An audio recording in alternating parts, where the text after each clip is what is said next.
పారిశుద్ధ్య నిర్వహణ, గ్రీనరీ పెంపు లక్ష్యంగా ప్రభుత్వం స్వచ్ఛదనం పచ్చదనం కార్యక్రమం నిర్వహించారు. సోమవారం రోజున చిగురుమామిడి మండలం ఇందుర్తి గ్రామంలో గ్రామ పంచాయతీ వద్ద స్వచ్ఛదనం పచ్చదనం కార్యక్రమాన్ని గ్రామస్తులతో కలిసి గ్రామ ప్రత్యేక అధికారి ఎంపీఓ బండ రాజశేఖర రెడ్డి ప్రారంభించారు. అనంతరం ప్రభుత్వ పాఠశాల నుంచి గ్రామ పంచాయతీ వరకు అవగాహన ర్యాలీ విద్యార్థులతో గ్రామస్తులు, వివిధ శాఖల అధికారులు నిర్వహించారు.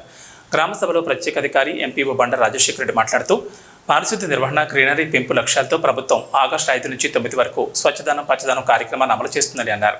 ఈ కార్యక్రమంలో ప్రజలను పెద్ద ఎత్తున భాగస్వామ్యం చేయాలనే లక్ష్యంతో ముందస్తుగా ర్యాలీ చేపట్టామని తెలిపారు. స్వచ్ఛదనం పచ్చదనం ర్యాలీలో వివిధ పాఠశాల విద్యార్థులు, కళాశాలలు, మెప్మా మహిళా సంఘాలు పెద్ద ఎత్తున పాల్గొన్నారు. వీరు ఇంటికి వెళ్లిన తర్వాత ఆ పరిసరాలను పరిశుభ్రంగా ఉంచుకోవాలని, నీరు నిల్వ ఉండకుండా చూడాలని, గ్రీనరీ పెంచే దిశగా మొక్కలు నాటి వాటిని పూర్తి స్థాయిలో సంరక్షించాలన్నారు. నిర్దేశిత షెడ్యూల్ ప్రకారం స్వచ్ఛదనం పచ్చదనం కార్యక్రమాలను ప్రతిరోజు ఉదయాన్నే పక్కాగా కార్యక్రమం నిర్వహించి గ్రామాల్లో ప్లాస్టిక్ వినియోగాన్ని పూర్తి స్థాయిలో నిషేధించారన్నారు. ఈ కార్యక్రమంలో పంచాయతీ కార్యదర్శి ఇనుకొండ వెంకటరమణారెడ్డి, ప్రధాన ఉపాధ్యాయురాలు Jayaprabha, Lakshmi charitable trust chairman senior journalist Gade Raghunathareddy, అంగన్వాడీలు, సీఏలు, ఏఎన్ఎం కవిత, ఆశా కార్యకర్తలు, కాంగ్రెస్ నాయకులు, మాజీ ప్రజాప్రతినిధులు, అధికారులు, విద్యార్థులు తదితరులు పాల్గొన్నారు.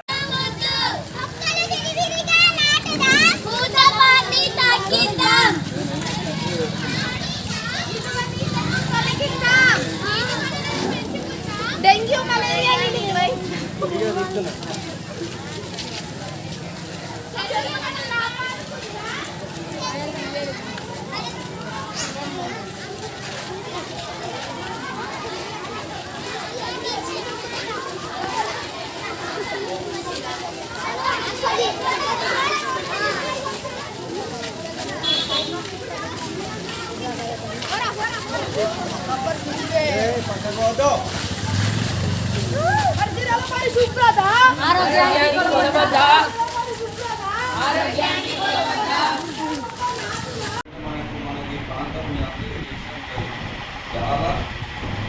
వర్షాభావ పరిస్థితుల్లో ఉన్నటువంటి వేసేది ఉమ్మడి కర్ణాటక జిల్లాలో మన ఏరియా